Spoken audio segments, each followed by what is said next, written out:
At this time, we're going to pivot to a conversation about 23-year-old United States Air Force Senior Airman Roger Fortson, who was fatally shot and killed in his home by a sheriff's deputy in Fort Walton Beach, Florida. According to the sheriff's office, the shooting occurred at an apartment after the deputy responded to a 911 call from a neighbor reporting hearing sounds of disturbance in a nearby apartment. The sheriff's deputy reportedly reacted in self defense after he encountered a 23-year-old man armed with a gun after the deputy had identified himself as law enforcement. This story has, people asking a lot of questions, such as whether race played a factor in the shooting and so many other questions.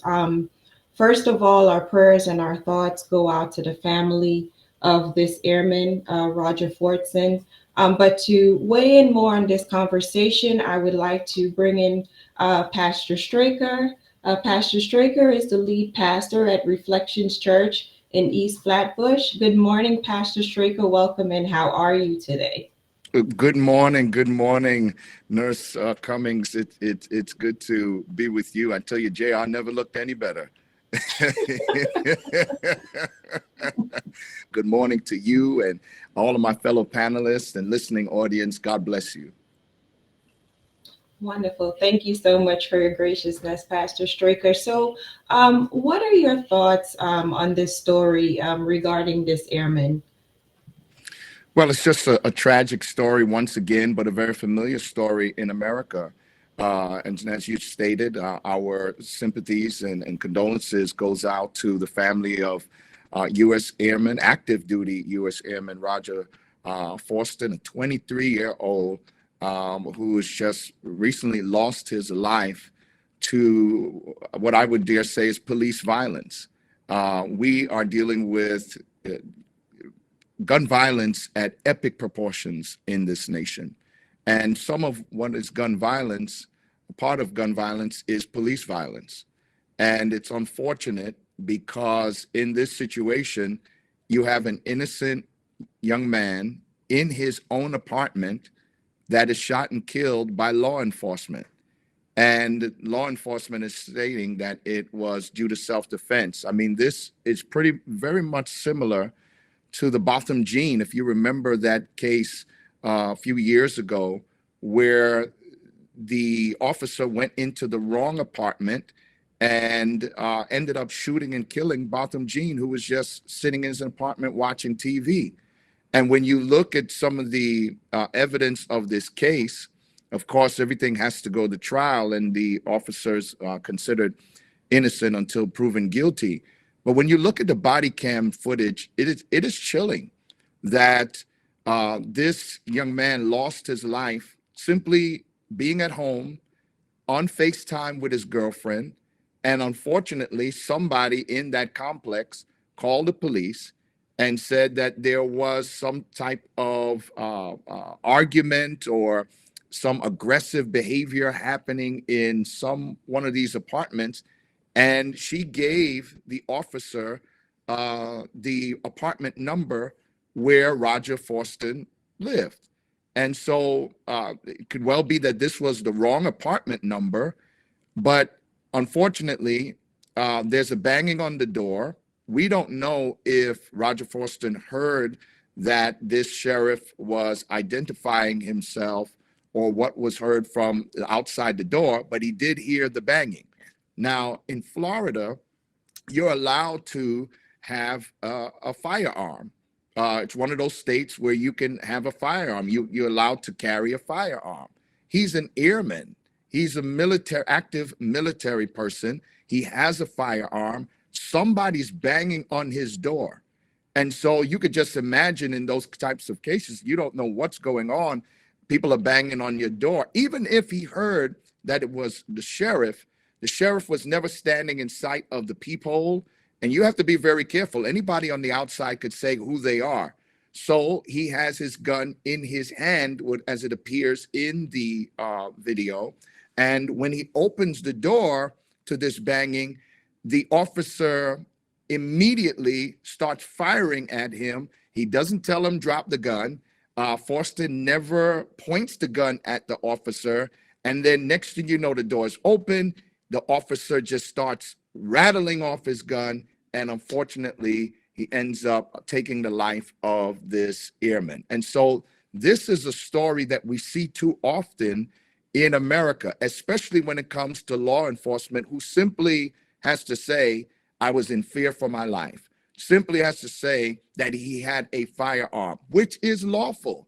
The problem is today, and you know, some people don't like to talk about race in these matters, but I have a lot of questions. If this was a white man with a gun, would it have gone the same way? We have seen other videos where white men with guns and all kinds of things have been allowed to go free or not have to face the level of consequences that a black person does. And so this brings up a whole different discussion as to, do we really have rights to bear arms? And so, yes, Second Amendment rights are supposed to be for all citizens under this Constitution. And then there are places where people actually have permits. But when you are, unfortunately, a black man in America, you are immediately considered a threat. This officer is going to a place where he's told there's a major disturbance, and we can argue it from that side as well. We don't want to be extremely biased. He's going into a situation where he believes that there is this disturbance, or he's told that there is this disturbance. He's probably told the wrong address by this lady, but also this young man has a right to defend himself. And there was no words from the officer that said, drop the gun, anything like that. He saw a black man with a gun, and immediately he felt like his life was threatened. And instead of saying anything, he riddled off bullets that unfortunately took this life of this young man, who I believe is being buried today at the New Birth Missionary Baptist Church in Atlanta, Georgia.